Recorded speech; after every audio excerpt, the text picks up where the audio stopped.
الله العظيم قال الله تعالى في شأن حبيبه إن الله وملائكته يصلون على النبي يا أيها الذين آمنوا صلوا عليه وسلموا تسليما اللهم صل على سيدنا ومولانا محمد وعلى آل سيدنا مولانا محمد وبارك وسلم صلاة وسلاما عليك يا رسول الله صلى الله تعالى عليه وسلم.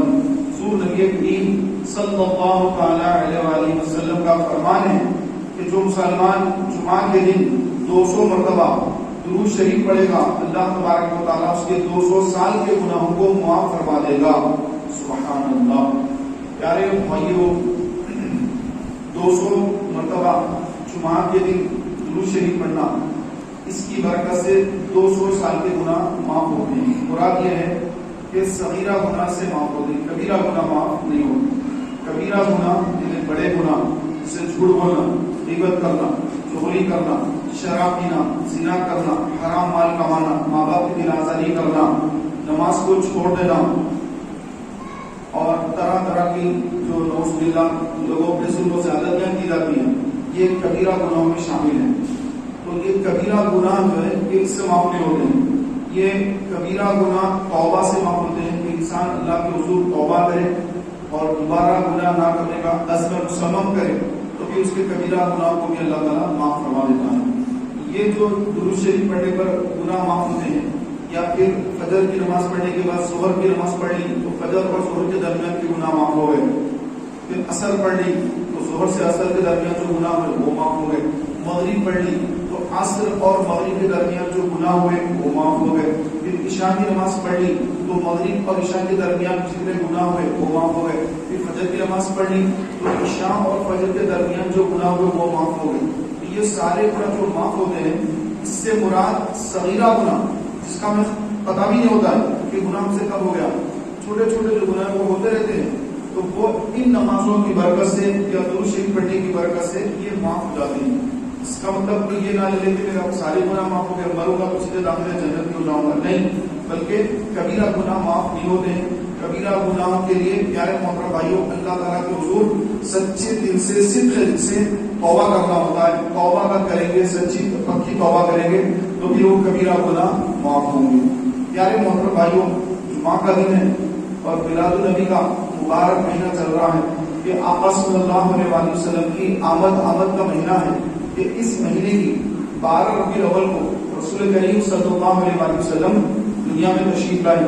اور اس وقت اسلام کچھ نہ تھا کہ لوگ کفر میں مبتلا تھے، بتوں کی پوجا کرتے تھے. عیسیٰ علیہ السلام پردہ فرما کر عیسیٰ علیہ السلام آسمان پر اٹھا کر تقریباً 550 سال کا عرصہ ہو چکا تھا، کیونکہ عیسیٰ علیہ السلام کو موت نہیں آئی. آپ نے ابھی موت کا مزہ نہیں چکھا ہے، آپ کو وفات نہیں آئی ہے، آپ آسمان پر اٹھا لیے گئے. تو یہ عیسیٰ علیہ السلام کی آمد دوبارہ ہوگی دنیا میں، پھر آپ دنیا میں نزول فرمائیں گے قیامت سے پہلے. ایک اللہ کے نبی جب آئیں گے تو حضور کی امت ہی بن کر آئیں گے، نہ کہ نئی نبوت کو لے کر آئیں گے، نہ نئی شریعت کو لے کر آئیں گے، بلکہ آئیں گے تو حضور علیہ السلام کا کلمہ پڑھیں گے اور دجال کا خاتمہ فرمائیں گے. عیسیٰ علیہ السلام جب تشریف لائیں گے سب سے بڑا فتنہ جو اس وقت ہوگا، بلکہ آقا علیہ السلام نے یہ فرمایا کہ میری امت کا سب سے بڑا فتنہ کوئی ہوگا وہ دجال کا فتنہ ہوگا، اس سے بڑا کوئی فتنہ میری امت میں نہیں ہوگا.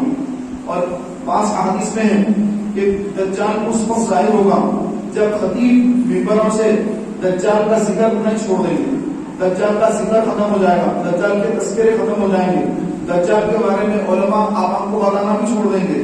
ایسے وقت پر دجال وہ آئے گا اور دجال آ کر یہ پوری دنیا کا دورہ کرے گا، پوری دنیا کی سیر کرے گا اور سال اس کا ایک دن کے برابر ہوگا. تو وہ بہت تیزی کے ساتھ پوری دنیا میں پھیلے گا، فتنہ پھیلائے گا، اور جن کے مقدر میں کفر ہے وہ دجال کے فتنے میں پھنس جائیں گے. اور آقا علیہ السلام نے فرمایا جب دجال آئے تو تم اس کے سامنے مت جانا، اس کے سامنے مت جانا. اگر میں رہوں گا تو میں اس سے جہاد کروں گا، اور اگر میں نہ رہوں اور دجال آئے تو تم اس کے سامنے مت جانا. کیا مطلب مت جانا کا مراد کہ میرا مت لگانا، جا کے دیکھنے کے لیے مت جانا. جیسے ہمارے پاس اکثر 10 محرم کو جلوس نکلتا ہے رافضیوں کا، تو وہ دیکھنے کے لیے ہمارے سنی بھائی چلے جاتے ہیں. اور دیکھنے کے لیے جمع ہو جاتے ہیں.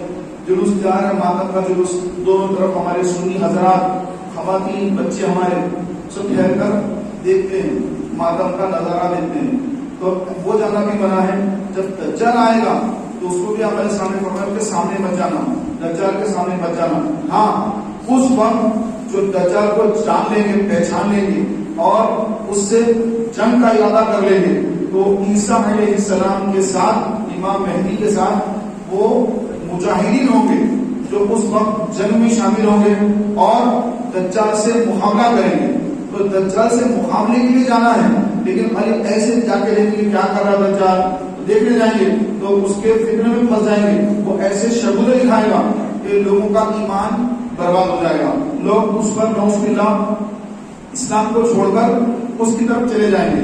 تو اس لیے فرمایا گیا کہ دجال کے سامنے مت جاؤ, بلکہ وہ مجاہدین ہوں گے جن کے جو دیکھتے ہی پہچان لیں گے کہ ماتھے پر, دجال کے ماتھے پر لکھا ہوگا کافر, کاف فا اور را. کافر جو ہے اس کے ماتھے پر لکھا ہوا ہوگا. اس کو دیکھتے ہی مومنین, مسلمان جو پختہ ایمان والے ہیں, کمزور ایمان والے نہیں, پختہ ایمان والے جو بکاؤ نہیں ہے, جو چند پیسے کے خاطر بک جاتے ہیں, ایسے لوگ نہیں, مضبوط ایمان والے, ان کو نظر آئے گا یہ دجال ہے, یہ کافر ہے. اور جو پلپل قسم کے ہوتے ہیں کہ کچھ بھی پیسہ جہاں ہے ہم ایمان بیچ دیتے ہیں اپنا, تو ویسے لوگ جو ہوتے ہیں جو دجال کے فتنے میں پھنس جاتے ہیں. تو میرے پیارے محترم بھائیوں, آقا علیہ السلام نے فرمایا کہ عیسیٰ علیہ السلام تشریف لائیں گے اور دجال کو آپ قتل کریں گے, اور دجال کا جب خاتمہ ہوگا تو میری امت کا ہمیشہ ہمیشہ کا سب سے بڑا فتنہ ختم ہو جائے گا. دجال کے بعد اب اتنا بڑا کوئی فتنہ نہیں ہوگا اور عیسیٰ علیہ السلام کا دور ہوگا اور ہر طرف اسلام اسلام ہوگا, ہر طرف مسلمان مسلمان ہوں گے, ہر طرف دین کا ڈنکا بجے گا. نمازیوں کی تعداد بڑھ جائے گی, روزے داروں کی تعداد بڑھ جائے گی, نیک لوگوں کی تعداد بڑھ جائے گی, ہر طرف دین ہی دین ہوگا. یہاں تک کہ عیسیٰ علیہ السلام پردہ فرمائیں گے, آپ کو بھی وفات آئے گی, انبیاء کو بھی اجل آنی ہے, فقط ایسی کہ بس آنی ہے. ایک عام کے لیے انبیاء علیہ السلام کو بھی موت آتی ہے, کیونکہ حیو اور قیوم ذات صرف خدا نے برتر و بالا کی ہے. اللہ کی ذات حیو اور قیوم ہے, یعنی ہمیشہ رہنے والی, ہمیشہ قائم رہنے والی ذات اللہ کی ہے. اور وفات, منتقل ہونا, انتقال ہونا, وفات پانا یہ ہر بشر کے لیے ضروری ہے, ہر فرشتے کے لیے ضروری ہے, ہر جانور کے لیے ضروری ہے, ہر ایک کے لیے ضروری ہے کہ اس کو موت آئے. تو ہر ایک کو موت آئے گی سوائے اللہ کو موت نہیں آتی. تو انبیاء کو بھی موت آئے گی, انبیاء کو بھی اجل آئے گی, عیسیٰ علیہ السلام کو بھی وفات آئے گی. اور عیسیٰ علیہ السلام کی جو تدفین ہوگی, فرمایا گیا وہ تدفین کہاں ہوگی, آپ مدینے میں مثال فرمائیں گے تو حضور علیہ السلام کے روضے کے پاس, سنہری جالیوں کے پاس, سبز گنبد کے نیچے آقا کا جو آرام فرمانے کا جو مقام ہے, جو عرش اعلیٰ سے بھی افضل ہے, وہ مقام جہاں سرکار صلی اللہ علیہ وسلم آرام فرمائے اور حضور السلام کے جسم مبارک کو جو زمین مس ہو رہی ہے, وہ زمین کا ٹکڑا, وہ زمین کا خطہ تمام روح زمین میں نہیں بلکہ عرش اعلیٰ سے بھی افضل ہے. یہ تمام علماء کا متفقہ عقیدہ ہے. بڑی بات کہہ رہا ہوں آپ کو کہ تمام مسلمانوں کا, تمام علماء اہل سنت کا, تمام مسلمانوں کا یہ عقیدہ ہے کہ حضور علیہ السلام جس مقام پر آرام فرما ہے, جس طرح ہم فرمائے مدینہ منورہ میں, وہ زمین کا حصہ, وہ زمین کا خطہ عرش اعلیٰ سے افضل ہے. بڑی ذمہ داری کے ساتھ عرض کر رہا ہوں. پیارے محترم بھائیوں, عیسیٰ علیہ السلام مثال فرمائیں گے تو آپ کی تدفین حضور کے روضے میں ہوگی, جہاں پر رسول کریم آرام فرما ہے. پھر حضور کے قریب میں صدیق اکبر کا مزار ہے, پھر صدیق اکبر کے قریب میں فاروق اعظم کا مزار ہے. وہاں اور ایک جگہ باقی ہے جہاں پر سیدنا عیسیٰ روح اللہ علی نبینا وعلیہ الصلوۃ والسلام, ان کی تدفین وہاں پر عمل میں آئے گی مدینے میں. اور آقا علیہ السلام نے فرمایا جب قیامت کا دن ہوگا تو سب سے پہلے قبروں سے جب لوگ اٹھیں گے تو سب سے پہلے میں اپنی قبر سے اٹھوں گا, سب سے پہلے میں اٹھوں گا, اور اس کے بعد ابو بکر اور عمر اٹھیں گے, اور ہم میدان محشر میں یوں آئیں گے کہ میں آگے آگے رہوں گا, اور میرے سیدھے ہاتھ میں ابو بکر کا ہاتھ ہوگا اور میرے الٹے ہاتھ میں عمر کا ہاتھ ہوگا، اور عیسیٰ علیہ السلام بھی ہمارے ساتھ ہوں گے۔ سبحان اللہ، کیا منظر ہوگا! میدان محشر ہے، سرکار کی آمد ہے، صدیق اکبر ساتھ میں، فاروق اعظم کی طرف ہے، عیسیٰ علیہ السلام بھی ان کے ساتھ میں موجود ہے، میدان محشر میں تشریف لا رہے ہیں۔ اس کی منظر کشی کرتے ہوئے اعلیٰ علیہ السلام لکھا ہے، مصطفیٰ جان رحمت اللہ السلام، شمع بزم ہدایت اللہ السلام۔ اور آپ جو مقطع ہے، مقطع یعنی سب سے آخری کا جو ہوتا ہے مقطع، تو مقطع میں کیا ہے؟ کاش محشر میں جب ان کی آمد ہو اور بھیجے سب ان کی شوکت پہ لاکھوں سلام، مجھ سے خدمت کے قدسی کہیں ہاں رضا، مصطفیٰ جان رحمت پہ لاکھوں سلام۔ کہ میدان محشر ہوگا، حضور کی آمد ہوگی، سرکار تشریف لا رہے ہوں گے، ساتھ میں ابو بکر اور عمر ہوں گے، عیسیٰ علیہ السلام بھی ہوں گے، فرشتے ہوں گے بہت سارے۔ تو جب حضور کے ساتھ فرشتے بھی آ رہے ہیں اور اہل محشر حضور کا انتظار کریں کہ حضور آئیں گے تو ہماری شفاعت ہوگی، سبھی حضور کے انتظار میں ہیں، تو اعلیٰ لوگ کرواتے ہیں کہ میں بھی وہاں پر موجود رہوں گا، امتیوں کے ساتھ، حضور کی امت میں میں بھی رہوں گا۔ اور جب حضور کی آمد ہوگی تو جو حضور کے ساتھ جو قدسی ہیں، جو فرشتے ہیں، وہ فرشتے کہیں گے، وہ فرشتے کہیں کاش، کیونکہ اعلیٰ نے پہلے کہا کاش، کاش محشر میں جب ان کی آمد ہو اور بھیجے سب ان کی شوکت پہ لاکھوں سلام، تو مجھ سے خدمت کے قدسی کہے ہاں رضا، مجھ سے خدمت کے قدسی کہے ہاں رضا، مصطفیٰ جان رحمت پیدا کو سلام۔ تو پیارے بھائیوں، حضور کی آمد ہوگی تو کاش حضور کے ساتھ جو فرشتے ہیں وہ مجھ سے کہیں ہاں رضا، وہی سلام پڑھو جو دنیا میں پڑھا کرتے تھے۔ میں حضور کی بارگاہ میں سلام پڑھنا شروع کر دوں، مصطفیٰ جان رحمت پیدا کو سلام۔ تو میرے پیارے بھائیوں، قیامت کا جب دن قائم ہوگا اور حضور اسلام کی آمد ہوگی تو پھر مسلمان بہت خوش ہوں گے کہ ہمارے آقا تشریف لائے، اب ہماری شفاعت ہو کے رہے گی۔ آقا علیہ السلام نے فرمایا کہ قیامت کے دن جو میری زیارت کرے گا، جو میری زیارت کر لے گا، تو اللہ تبارک و تعالیٰ اس کو جہنم سے بچا لے گا اور اس کا ٹھکانہ جنت ہوگا۔ پیارے بھائیوں، آقا صلی اللہ علیہ وسلم میدان محشر میں فرماتے ہیں کہ میں 3 جگہ پہ رہوں گا۔ صحابہ نے پوچھا یا رسول اللہ، آج آپ کے پیچھے نماز پڑھ رہے ہیں، آپ سے ملاقات کر رہے ہیں، آپ کی دستبوسی کر رہے ہیں، آپ کے بالکل قریب میں ہیں، لیکن کل قیامت کا دن ہوگا اور قیامت تک کتنے مسلمان دنیا میں آئیں گے، کتنا مجمع ہوگا، لاکھوں کروڑوں اربوں خربوں لوگ ہوں گے، کتنا مجمع ہوگا، ہم آپ کو کہاں تلاش کریں؟ کتنے مجمع میں آج تو آپ سے بات ہو رہی ہے، اتنا مجمع ہوگا۔ تو یا رسول اللہ میدان محشر میں آپ کہاں ہوں گے یا رسول اللہ؟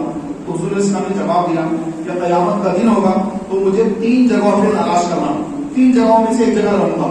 ایک کہ جہاں پر پلصراط قائم ہوگی اور میری امت پلصراط کو عبور کر رہی ہوگی تو میں پلصراط پہ کھڑے ہو کر اللہ کے حضور دعا کرتا رہوں گا، ربی سلیم امتی، ربی سلیم امتی، ربی سلیم امتی، اے اللہ میری امت کو سلامتی سے پار کرا دے، اے اللہ میری امت کو سلامتی سے پار کرا دے۔ یہ ایک جگہ۔ پھر فرمایا جہاں پر نیکیاں اور گناہ تولے جائیں گے، میزان عمل قائم ہوگا، نیکیاں اور گناہ تولے جائیں گے، میزان عمل پر میں موجود رہوں گا، جہاں پر میرے امتیوں کے اعمال نامے تولے جائیں گے تو ایک طرف ان کی نیکیاں ہوں گی، ایک طرف ان کے گناہ ہوں گے، تو میں وہاں پہ موجود رہوں گا، اور اگر کسی کے گناہ زیادہ ہو جائیں تو میں اس کے نیکیوں والے پڑھنے میں اپنی طرف سے کاغذ کا ٹکڑا ڈال کر اس کے نیکیوں والے پڑھنے کو بھاری کر دوں گا، اور اگر وہاں بھی نہ پاؤں تو میں حوض کوثر پر رہوں گا۔ آپ پڑھتے نا اِنَّا أَعْطَيْنَاكَ الْكَوْثَرَ کہ بے شک اے محبوب ہم نے آپ کو کوثر عطا فرمایا۔ کوثر سے بہت ساری چیزیں مراد ہیں، اور ایک مراد مفسرین نے حوض کوثر بھی لیا ہے کہ میدان محشر میں حضور کا حوض کوثر ہوگا، اور اتنا بڑا حوض ہوگا کہ یہ مسجد میں جو وضو کرنے کا حوض ہے اس طرح نہیں ہوگا، بہت بڑا وسیع حوض ہوگا کہ گھوڑا اگر دوڑتا رہے تو 100 سال تک، اگر گھوڑا دوڑتا رہے، بعض لوگ میں 500 سال بھی لکھا ہوا ہے، تو گھوڑا اگر 100 سال بھی دوڑتا ہے اس کے کنارے کو ختم نہ کر سکے. اتنا بڑا حوض ہوگا, اتنا بڑا حوض, سبحان اللہ. اس حوض پر آقا علیہ السلام موجود رہیں گے اور وہ حوض میں جو پانی گرتا ہے وہ کوثر اور سلسبیل, دو نہریں جو جنت سے چلتی ہیں, وہ جنت کی نہروں کا پانی اس میں گرتا ہے. تو وہ حوض کوثر کا پانی آقا علیہ السلام میدان محشر میں اپنے پیاسے امتیوں کو, جب حضور کی پیاسی امت حضور کی بارگاہ میں حاضر ہوگی, یا رسول اللہ آتش, آئے پیاس سرکار پانی پلا دیجیے. آقا فرماتے ہیں کہ حوض کوثر میں میں ٹھہرا رہوں گا اور میرے پیاسے امتی آئیں گے تو ان کے چہروں پہ, ان کے چہرے سے جو دنیا وضو کرتے تھے تو چہرہ دھوتے تھے, تو ان کے چہرے کے دھونے کی وجہ سے آج میدان محشر میں ان کے چہرے نور بار ہوں گے, چہروں پہ نور ہوگا اور درود شریف پڑھنے والے ان کو بھی پہچانوں گا اور اپنے مبارک ہاتھوں سے انہیں جام کوثر عطا فرماؤں گا. آقا فرماتے ہیں کہ جو ایک مرتبہ حوض کوثر سے سیراب ہو جاتا ہے پھر داخل جنت ہونے تک اسے پیاس نہیں لگی. آقا علیہ السلام نے فرمایا 3 جگہوں پہ رہوں گا, حوض کوثر پر, گجرات پر یا پھر میزان عمل پر. ان 3 جگہوں میں ایک جگہ موجود رہوں گا اور اپنے امتیوں کی مدد فرماؤں گا. اعلیٰ حضرت فرماتے ہیں ماں جب ایک لوٹے کو چھوڑے آ کہہ کے بلاتے یہ ہیں, باپ جہاں بیٹے سے بھاگے لطف وہاں فرماتے یہ ہیں, اپنے بھرم سے ہم حلقوں کا پلہ بھاری بناتے یہ ہیں, کہہ دو رضا سے خوش ہو خوش رہ مجدہ رضا کا سناتے یہ ہیں. میرے پیارے بھائیوں, قیامت کے دن کی تیاری آج کرنا ہوتا ہے. قیامت کے دن کی تیاری اس دن ہوتی ہے, آج ہوتی ہے.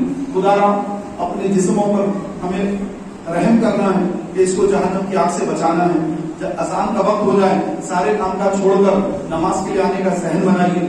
چہرے کو جب ہم دھوتے ہیں, وضو کر رہے ہیں, تو یہ آج ہمارا وضو کرنا رائگاں نہیں جائے گا.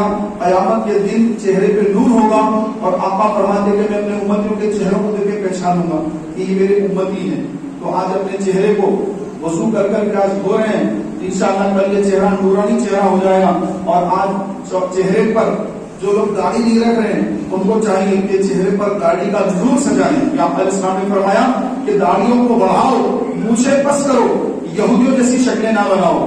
تو یہ جو کلین شیونگ کا جو ہمارا مزاج بنا ہوا ہے بچپن سے ابھی بھی بنا ہوا ہے, شاید ہم مرتے دم تک ایسے رہیں گے اور جب قبر میں جائیں گے تو داڑھی مڑا کر ہی قبر میں جائیں گے. اور حضور کی جب قبر میں آمد ہوگی اور جب فرشتے پوچھیں گے ان کے بارے میں کیا کہتا تھا, تو حضور ہمارے چہرے کو جب دیکھیں گے کہ یہ میرا امت کی, لیکن میں جس طرح حکم دیا تھا اس نے عمل نہیں کیا, چہرے کو مڑا کر یہود و نصارہ کی طرح چہرہ بنا کے رکھا اور آقا ناراض ہوئے قبر میں, تو پھر پیارے بھائیوں کو کوئی بچا نہیں سکتا. خدا جس کو پکڑے چھڑائے محمد جس کو پکڑے چھڑائے نہ کوئی.